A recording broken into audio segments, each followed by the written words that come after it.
देखते हैं कुछ और कंजंक्शन। जैसे पहले देखें अज़, ए एस। इसका जो वहाँ किया जाता है जहाँ किसी वाक्य में जैसा या के तौर पर या के नाते आए। जैसे फॉर एग्जांपल, जैसा आपने कहा मैंने किया, as you said I did. उसके बाद नेक्स्ट एग्जांपल देखें तो मैं यहाँ मैनेजर के तौर पर काम कर रहा हूँ। I am working here as a manager. I am working here as a manager. उसके बाद next conjunction such, S U C H. इसका यूज़ वहाँ किया जाता है जहाँ किसी वाक्य में इस तरह से या ऐसे आए। और उसके बाद सच अज, इसका यूज वहाँ किया जाता है जहाँ किसी वाक्य में जैसे कि या उदाहरणतः आए। उसके बाद इन सच अ वे, इन सच अ वे का यूज वहाँ किया जाता है जहाँ किसी वाक्य में इस तरह का या ऐसा आए। फॉर एग्जाम्पल, ऐसे लोग स्वार्थी होते हैं, सच पीपल आर सेल्फिश। उसके बाद नेक्स्ट एग्जांपल है, मेरे पास कई चीज़ें हैं जैसे मोबाइल, लैपटॉप, बुक इत्यादि। I have many things such as mobile, laptop, book, etc. उसके बाद है नेक्स्ट कंजंक्शन एज इफ या एज दो। यानी यदि किसी वाक्य में मानो कि या जैसे किया है तो हम इन दोनों में से किसी का यूज़ कर सकते हैं।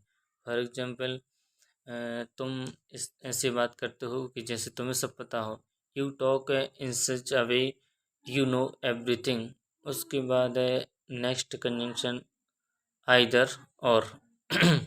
इसका यूज़ वहाँ होता है जहाँ किसी वाक्य में आए या तो वो, या तो ये या तो वो।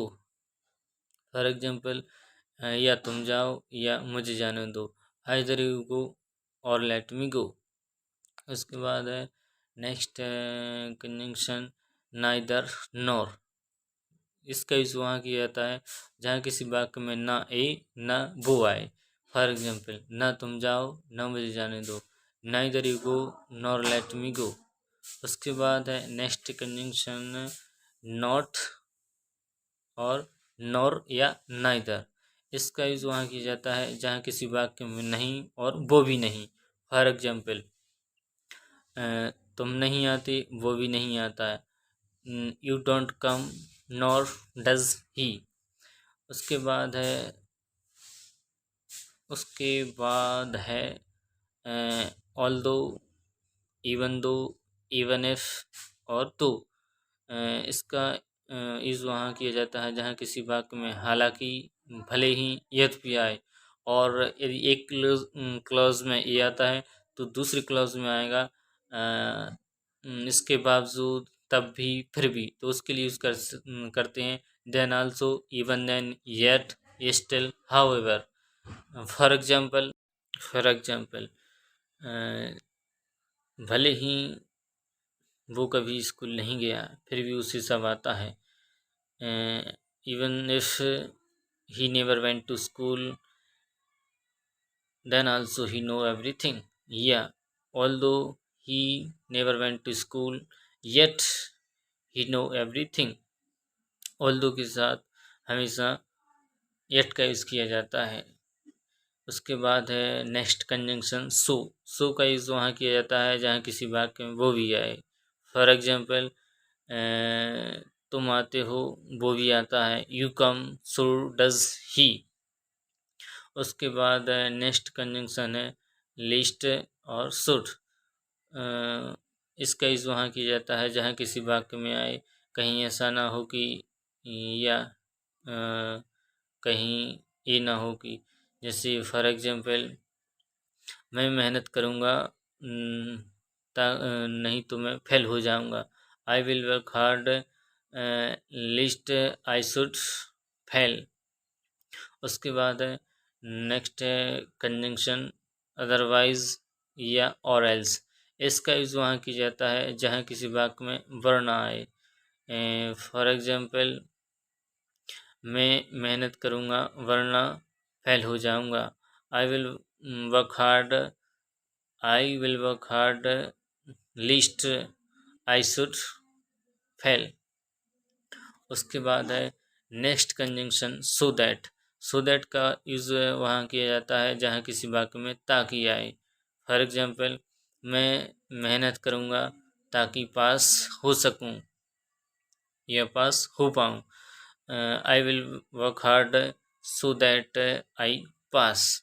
उसके बाद नेक्स्ट कंजंक्शन है नॉट ओनली बट आल्सो। इसका यूज़ वहाँ किया जाता है जहाँ किसी वाक्य में न केवल बल्कि वो भी आए, या यही नहीं वो भी। फॉर एग्जांपल, वह मैनेजर ही नहीं बल्कि स्टूडेंट भी है। He is not only a manager but also a student. उसके बाद है नेक्स्ट कंजंक्शन इफ़। इफ़ का यूज़ वहाँ किया जाता है जहाँ किसी वाक्य में यदि या अगर आए।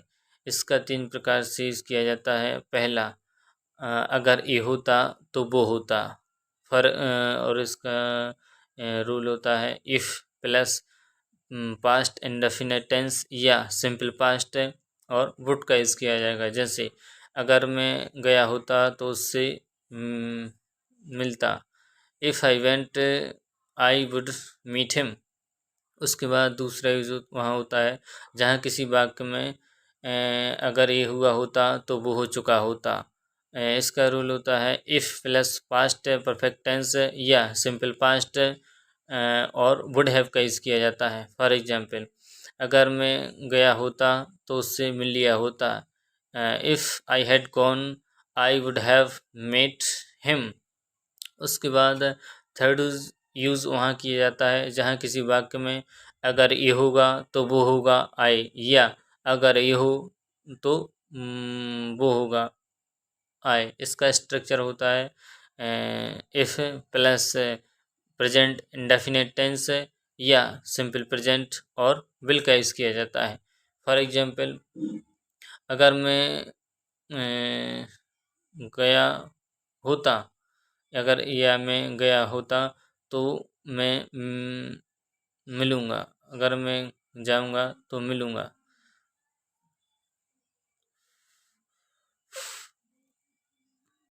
थर्ड इज़ वहाँ किया जाता है जहाँ किसी वाक्य में अगर ये होगा तो वो होगा आए, या अगर ये हो तो वो होगा।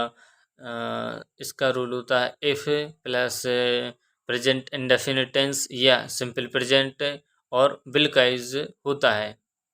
जैसे फॉर एग्जांपल, अगर मैं गया तो उससे मिलूँगा। If I go I will meet him. उसके बाद नेक्स्ट कंजंक्शन है प्रोवाइडेड या प्रोवाइडिंग। इसका यूज़ वहाँ किया जाता है जहाँ किसी वाक्य में बशर्ते या शर्ते है या पर तब जब आए। फॉर एग्जांपल, वह आएगा बशर्ते राम न आए। He will come provided Ram doesn't come, या he will come providing Ram doesn't come. उसके बाद देखते हैं कुछ और कंजंक्शन नेक्स्ट वीडियो में।